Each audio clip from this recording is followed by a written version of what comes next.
Shalom saudara-saudara yang terkasih di dalam Tuhan Yesus Kristus. Renungan harian kita pada hari ini diambil dari Hosea pasal yang keempat ayat 1-6. Judul renungan kita pada hari ini adalah Bapa sebagai Imam.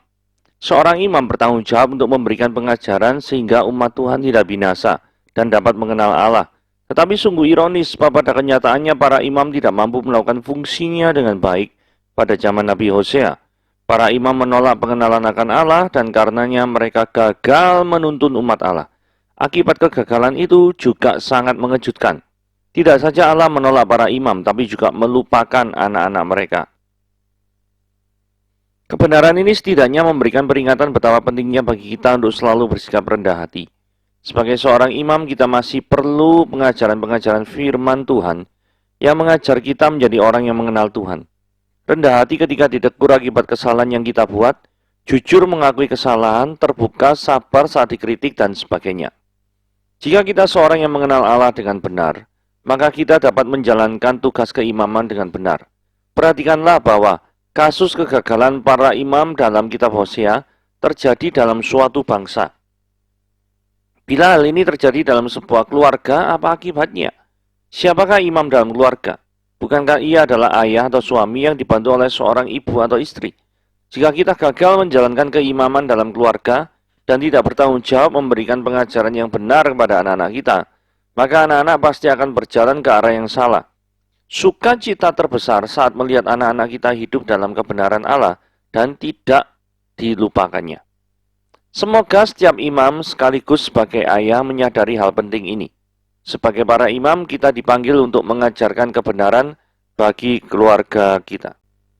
Oke, kita akan melihat ketika manusia sudah meninggalkan Tuhan dan bagaimana Tuhan bertindak jika hal itu terjadi. Hosea pasal yang 4 ayat 1-6 berkata demikian. Dengarlah firman Tuhan, hai orang Israel, sebab Tuhan mempunyai perkara dengan penduduk negeri ini. Sebab tidak ada kesetiaan dan tidak ada kasih dan tidak ada pengenalan akan Allah di negeri ini. Hanya mengutuk, berbohong, membunuh, mencuri, berzina, melakukan kekerasan, dan penumpahan darah menyusul penumpahan darah. Sebab itu negeri ini akan berkabung dan seluruh penduduknya akan merana.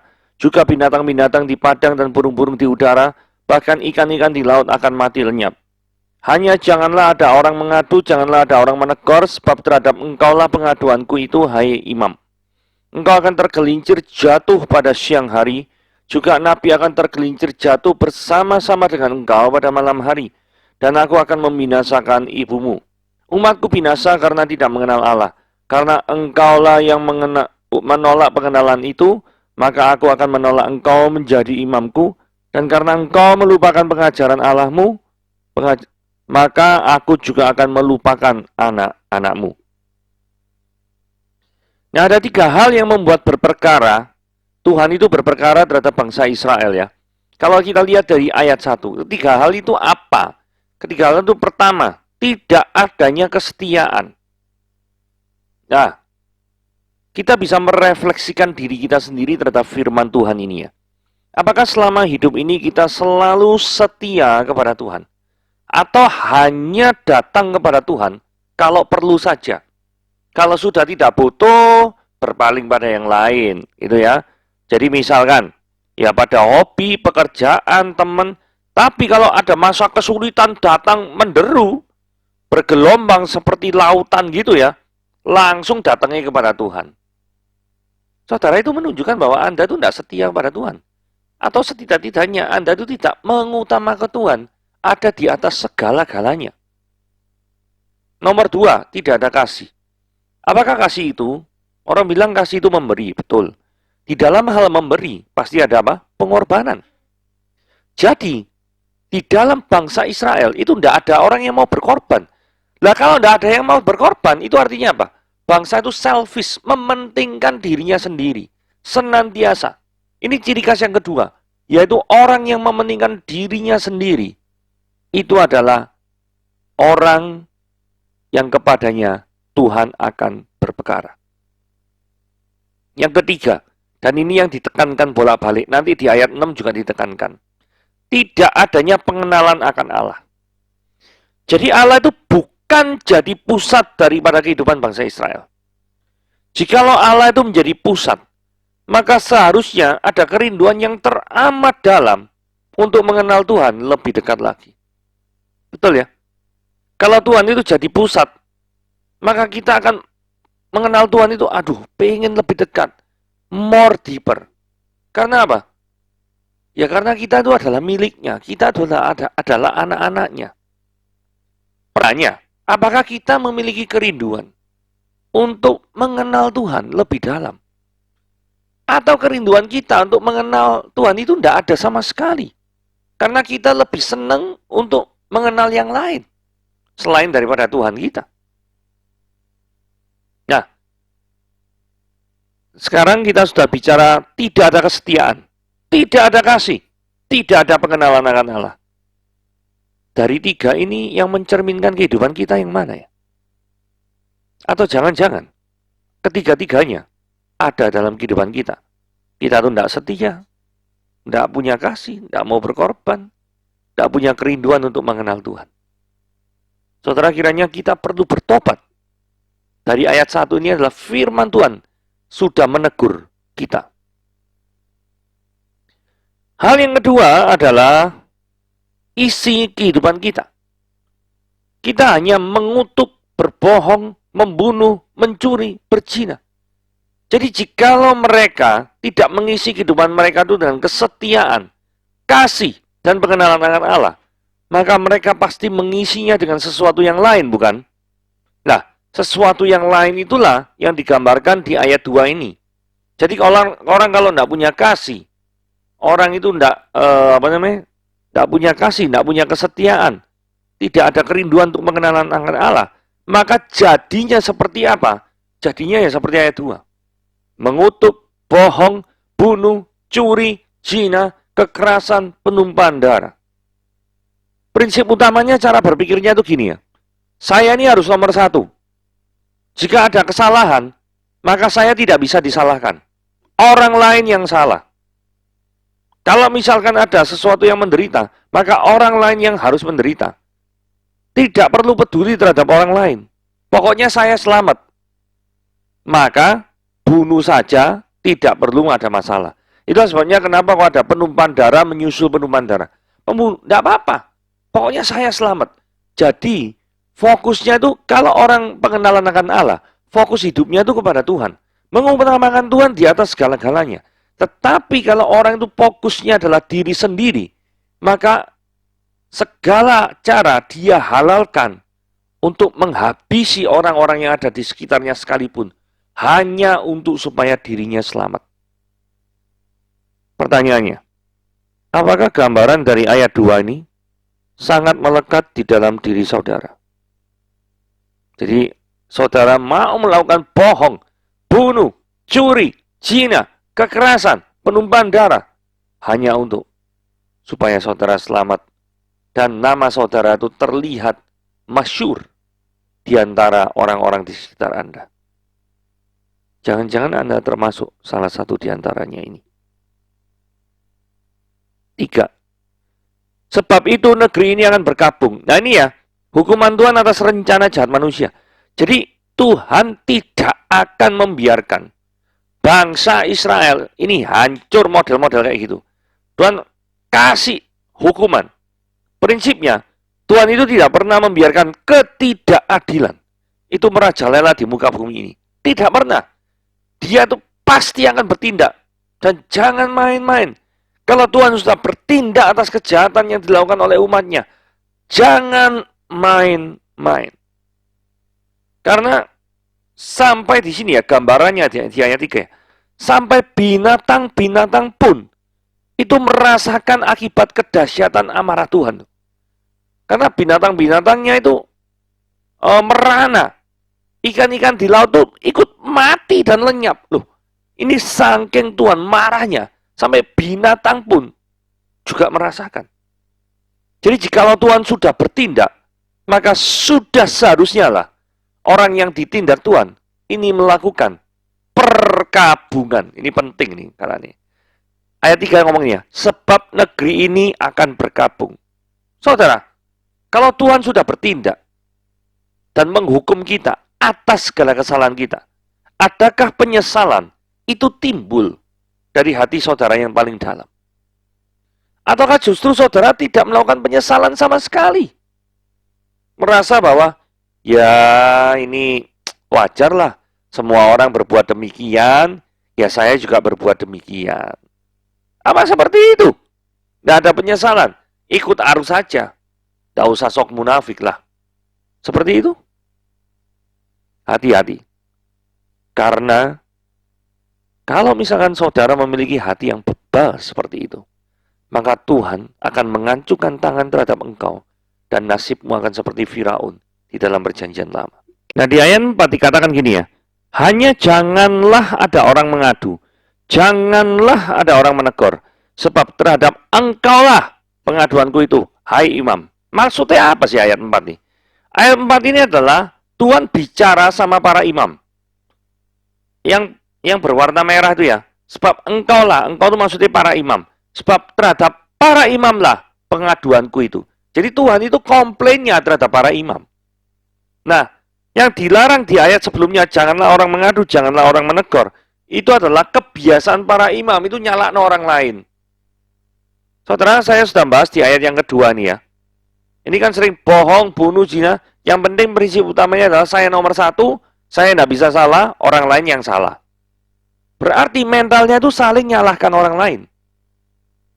Nah, tugasnya imam itu seharusnya kan membawa orang menghadap kehadiran Tuhan. Dia sebagai pengantara supaya membawa orang itu mengenal Tuhan.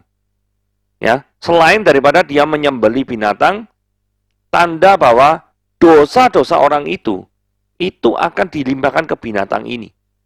Seharusnya orang itu yang meninggal karena keberdosaannya, tetapi di hadapan Tuhan ada korban persembahan sebagai pengganti daripada dosa orang itu. Nah, ini adalah tipologi daripada Yesus Kristus. Nah, kembali ke masalah imam. Tugas ini ternyata tidak dilakukan. Tugas membawa orang ke hadirat Tuhan itu tidak dilakukan. Nah, terus para imam ini melakukan apa? Sebagaimana yang saya cerita tadi. Mereka itu akan melakukan segala sesuatu yang menguntungkan diri mereka sendiri. Dengan memanfaatkan jabatan yang mereka sandang. Nah, para imam ini seperti yang saya ngomong tadi. Itu kan mempersembahkan korban. Nah, korban itu kan ada dagingnya toh ya. Nah, dugaan saya mereka melakukan seperti yang dilakukan oleh anak-anak Imam Eli, yaitu Hofni dan Pinehas. Jadi mereka itu mengkorupsi daripada daging-daging kurban. Mereka nikmati sendiri, ngambil keuntungan dari tugas dan tanggung jawab yang seharusnya dipikulnya. Nah, ini juga bisa dari refleksi kita semua ya. Apakah kita ketika dikaruniai Tuhan dengan jabatan tertentu dalam suatu perusahaan, apakah kita mengambil keuntungan dari jabatan tersebut? Kalau iya, berarti Anda bahaya loh. Kayak seperti ayat 4 ini. Yaitu Tuhan akan menegur Anda karena Anda tidak berfungsi sebagaimana yang seharusnya. Jadi maksud daripada ayat 4 sekali lagi adalah, janganlah para imam itu cari kambing hitam atas segala kondisi yang tidak kondusif di Israel sekarang. Seperti yang digambarkan ayat 3. Kondisinya Israel di ayat 3 itu seperti apa sih? Seluruh penduduknya itu merana, berkabung, ikan-ikan mati lenyap. Jadi tangan Tuhan itu teracung pada orang-orang Israel, menghukum orang-orang Israel. Nah, terhadap kondisi yang sudah negatif ini, janganlah para imam tuh, wah ini gara-gara kamu yang salah ini. Biasanya kan nyala orang lain kan nomor satu.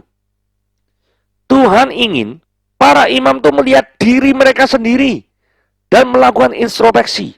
Apa benar mereka sudah berfungsi sebagaimana dengan jabatan yang mereka sandang? Jawabannya tidak. Karena para imam tidak membawa bangsa Israel untuk mengenal Tuhan lebih dalam lagi. Tidak. Mereka memanfaatkan jabatan mereka untuk kepentingan diri mereka sendiri. Ayat 5 ya. Ini kemarahan Tuhan sudah memuncak nih ya. Engkau, para imam ya, tergelincir jatuh siang hari. Terus Nabi juga disikat. Nabi tergelincir jatuh bersama-sama dengan engkau, para imam, pada malam hari. Jadi gak imam, gak nabi, semuanya ini dua jabatan penting loh dalam bidang kerohanian. Kalau imam itu membawa orang kepada Tuhan. Kalau nabi menerima firman Tuhan untuk disampaikan kepada orang lain, kepada jemaat. Lah dua jabatan penting ini dalam bidang kerohanian, dua-duanya ditegur keras oleh Tuhan. Bahkan kehadiran mereka itu bisa diartikan tidak berguna sama sekali. Kok bisa tahu? Karena ada frasa gini ya, aku akan membinasakan ibumu. Seolah-olah artinya gini ya, lebih baik itu kamu tuh tidak ada di dunia ini. Orang itu ada kan karena ada ibunya toh. Kan gak mungkin gak ada ibu, ujuk-ujuk orang itu ada, benar nggak? Nah, keberadaan orang itu gak ada gunanya.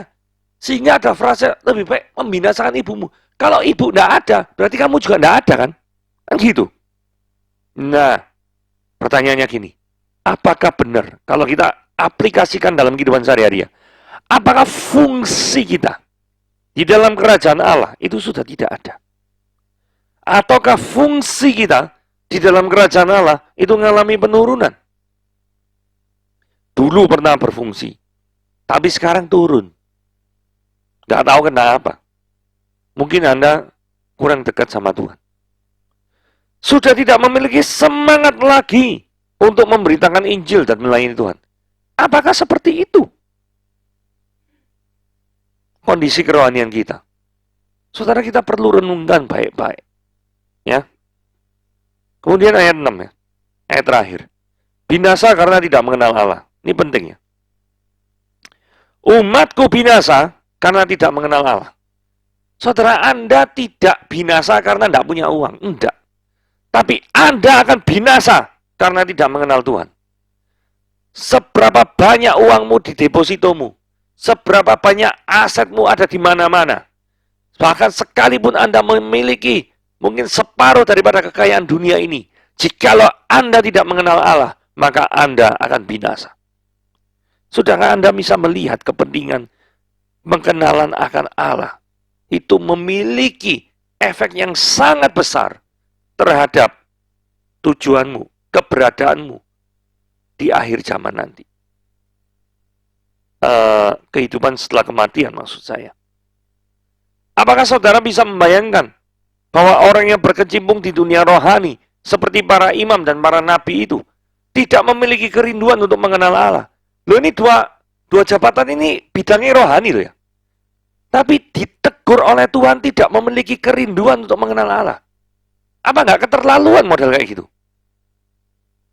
Yang kedua, jangan pernah mengira bahwa semua orang yang terlibat dalam pelayanan gerejawi itu semuanya adalah orang-orang yang rindu mengenal Allah. Jangan pernah mengira, mengasumsikan orang-orang seperti itu. Belum tentu. Bisa saja karena orang-orang tersebut seneng kumpul-kumpul, gitu loh. Jadi pelayanan ini. Kenapa ditanyai ya? Aku seneng sama orang itu. Aku merasa nyaman sama orang ini. Aku kalau misalnya melakukan aktivitas daripada di rumah nganggur, ya toh? Jaga jemuran tok di rumah misalnya, ibu-ibu misalkan kayak gitu ya. Mendingan aku kan ikut komsel, ikut apa gitu. Lah, kalau kayak gini sih ikut aktivitas rohani yang tidak didasari oleh kerinduan mengenalan akan Tuhan. Ini bahaya. Jadi, jangan pernah Anda mengikuti aktivitas rohani, tapi motivasi yang terdalam dalam hatimu, itu sudah tidak murni lagi. Yang berikutnya, yang berhubungan dengan kerohanian, tetapi tidak berdasarkan pada pengenalan akan Tuhan adalah begini. Ada berapa banyak khotbah yang tidak ditujukan untuk tema pekabaran Injil?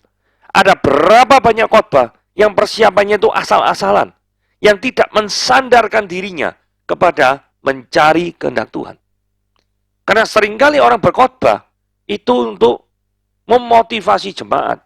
Jadi mimbar keagamaan, mimbar kependetaan, mimbar rohani yang seharusnya untuk memberitakan hal-hal rohani, membawa jemaat untuk mengenal akan Tuhan lebih sungguh, malah fungsinya itu dirubah menjadi mimbar seminar pengembangan diri. Nah, ini repot kayak gini. Kalau Anda ingin pengembangan diri, yaitu ikut ada wadahnya yang tersendiri. Tetapi jangan mencampur adukan, ya toh, antara mimbar firman Tuhan yang seharusnya digunakan untuk menggali firman Tuhan dengan benar, mengenal Tuhan maunya apa dalam kehidupan kita, itu diganti dengan self-help yang memotivasi daripada para pendengarnya. Jangan. Jadi ini teguran Tuhan yang sangat keras ketika orang-orang yang seharusnya berkecimpung di dalam kerohanian tetapi menyelewengkan daripada tugas yang sudah Tuhan beri. Oke, renungan kita pada ini sampai di sini. Tuhan Yesus memberkati.